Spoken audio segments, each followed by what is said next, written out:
ವಸ್ತುನಿಷ್ಠತೆ, ವಿಶ್ವಾಸಾರ್ಹತೆ, ನಿಖರತೆಗಾಗಿ ನೋಡ್ತಾ ಇರಿ ನ್ಯೂಸ್ ಪುತ್ತೂರು, ಜನಮನದ ಪ್ರತಿಧ್ವನಿ.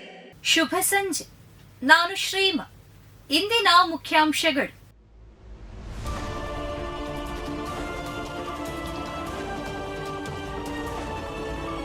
ಶ್ರೀನಿವಾಸ ಕಲ್ಯಾಣೋತ್ಸವ ಮತ್ತು ಧರ್ಮ ಸಂಗಮದ ಚಪ್ಪರ ಮುಹೂರ್ತ, ಬೃಹತ್ ಭಗವಧ್ವಜಾರೋಹಣ.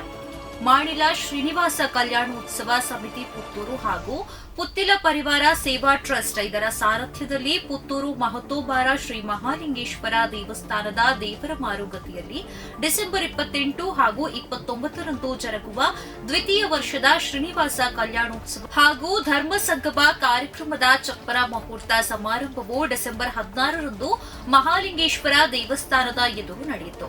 ಮಹಾಲಿಂಗೇಶ್ವರ ದೇವಸ್ಥಾನದ ಅರ್ಚಕರಾದ ಜಯರಾಮ್ ಭಟ್ ಚಪ್ಪರ ಮುಹೂರ್ತದ ಧಾರ್ಮಿಕ ವಿಧಿವಿಧಾನ ನಡೆಸಿದ್ದಾರೆ. ಆಡ್ನೂರು ಗ್ರಾಮದಲ್ಲಿ ಕಾಡಾನೆಯಿಂದ ಕೃಷಿ ತೋಟಗಳಿಗೆ ಹಾನಿಗೊಳಗಾದ ಪ್ರದೇಶಕ್ಕೆ ಮಾಜಿ ಶಾಸಕ ಸಂಜೀವ ಮಠಂದೂರು ಭೇಟಿ. ಕೆಲವು ದಿನಗಳಿಂದ ಅರಿಯಡ್ಕ ಗ್ರಾಮ ಪಂಚಾಯತ್ ವ್ಯಾಪ್ತಿಯ ಮಾಡ್ನೂರ್ನ ಚಾಕೋಟೆ, ಕುವಂದೂರು ವಿವಿಧ ಪ್ರದೇಶಗಳಲ್ಲಿ ಆನೆಗಳು ಕೃಷಿ ಹಾನಿ ಮಾಡಿ ಸಾರ್ವಜನಿಕರಿಗೆ ತೊಂದರೆ ನೀಡುತ್ತಿದ್ದು, ಪುತ್ತೂರಿನ ಮಾಜಿ ಶಾಸಕ ಸಂಜೀವ ಮಠಂದೂರು ಕುವಂದೂರಿಗೆ ಭೇಟಿ ನೀಡಿ ಪರಿಶೀಲನೆ ನಡೆಸಿದ್ದಾರೆ. ಕುವಂದೂರಿನ ಸ್ವಾತಿ ಭಟ್, ರೇವತಿ ಭಟ್ ಅವರ ಕೃಷಿ ತೋಟಗಳಿಗೆ ಕಳೆದ ಒಂದು ವಾರದಿಂದ ಆನೆಗಳು ದಾಳಿ ಮಾಡಿ ಕೃಷಿ ಹಾನಿಗೊಳಿಸಿದೆ. ಕೃಷಿಕರು ಹನಿ ನೀರಾವರಿಗೆ ಹಾಕಿರುವ ಪೈಪ್ ಲೈನ್ಗಳನ್ನು ಹಾನಿ ಮಾಡಿದೆ. ಅಲ್ಲದೆ ಪುತ್ತೂರು ತಾಲೂಕಿನ ಬೆಳ್ಳಿಪ್ಪಾಡಿ, ಕೆಯೂರು ವಿವಿಧ ಗ್ರಾಮಗಳಲ್ಲಿ ಕಾಡಾನೆಗಳು ಕಾಡು ಬಿಟ್ಟು ನಾಡಿಗೆ ಕೆಲವು ತಿಂಗಳಿನಿಂದ ನಿರಂತರವಾಗಿ ಬರುತ್ತಿದೆ. ಇದರಿಂದಾಗಿ ಜನಸಾಮಾನ್ಯರಿಗೆ ಶಾಲೆ ಪೇಟೆಗಳಿಗೆ ಹೋಗಲು ಭಯದ ವಾತಾವರಣ ನಿರ್ಮಾಣಗೊಂಡಿದೆ. ಇದಕ್ಕೆ ತಕ್ಷಣ ಅರಣ್ಯ ಇಲಾಖೆಯ ಅಧಿಕಾರಿಗಳು ಸ್ಥಳಕ್ಕೆ ಬಂದು ಆನೆಯನ್ನ ನಾಡಿನಿಂದ ಕಾಡಿನತ್ತ ಓಡಿಸುವ ಜೊತೆಗೆ ಸರ್ಕಾರ ಕೃಷಿಕರಿಗೆ ಉತ್ತಮ ಪರಿಹಾರವನ್ನ ನೀಡಿ ಮುಂದೆ ಯಾವತ್ತೂ ಆನೆಗಳು ಗ್ರಾಮೀಣ ಭಾಗಕ್ಕೆ ಬರದ ರೀತಿಯಲ್ಲಿ ಸೂಕ್ತ ಕ್ರಮ ಕೈಗೊಳ್ಳಬೇಕೆಂದು ಅರಣ್ಯ ಇಲಾಖೆಗೆ ಹಾಗೂ ಸರ್ಕಾರಕ್ಕೆ ಸ್ಥಳೀಯರು ಒತ್ತಾಯಿಸಿದ್ದಾರೆ. ಸುಳ್ಯದ ಯುವಕ ನೇಣು ಬಿಗಿದು ಆತ್ಮಹತ್ಯೆ.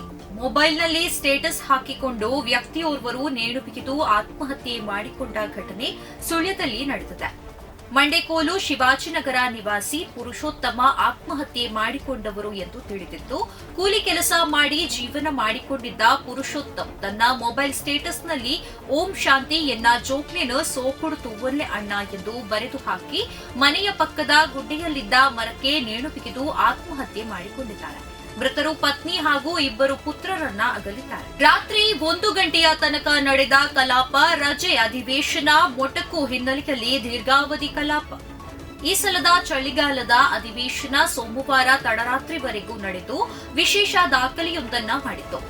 ಬೆಳಗಾವಿಯ ಸುವರ್ಣ ವಿಧಾನಸೌಧದಲ್ಲಿ ನಡೆಯುತ್ತಿರುವ ವಿಧಾನಸಭೆ ಅಧಿವೇಶನ ಸೋಮವಾರ ವಿಶೇಷ ಸನ್ನಿವೇಶಕ್ಕೆ ಸಾಕ್ಷಿಯಾಯಿತು. ಸುಮಾರು 15 ಗಂಟೆಗಳ ಕಾಲ, ಅಂದರೆ ಬೆಳಗ್ಗೆ 10 ಗಂಟೆಗೆ ಆರಂಭವಾಗಿ ರಾತ್ರಿ 12:55ರವರೆಗೂ ಸೂಚನಾ ಕಲಾಪ ನಡೆದಿದೆ. ಕಳೆದೊಂದು ದಶಕದಲ್ಲೇ ಇದು ವಿಶೇಷ ದಾಖಲೆಯ ಕಲಾಪವಾಗಿದೆ ಎನ್ನಲಾಗಿದೆ. ಪ್ರತಿದಿನದ ಸುದ್ದಿಗಳಿಗಾಗಿ ನೋಡ್ತಾ ಇರಿ ನ್ಯೂಸ್ ಪುತ್ತೂರು, ಜನಮನದ ಪ್ರತಿಧ್ವನಿ. ಧನ್ಯವಾದಗಳು. ವಸ್ತುನಿಷ್ಠತೆ, ವಿಶ್ವಾಸಾರ್ಹತೆ, ನಿಖರತೆಗಾಗಿ ನೋಡ್ತಾ ಇರಿ ನ್ಯೂಸ್ ಪುತ್ತೂರು, ಜನಮನದ ಪ್ರತಿಧ್ವನಿ.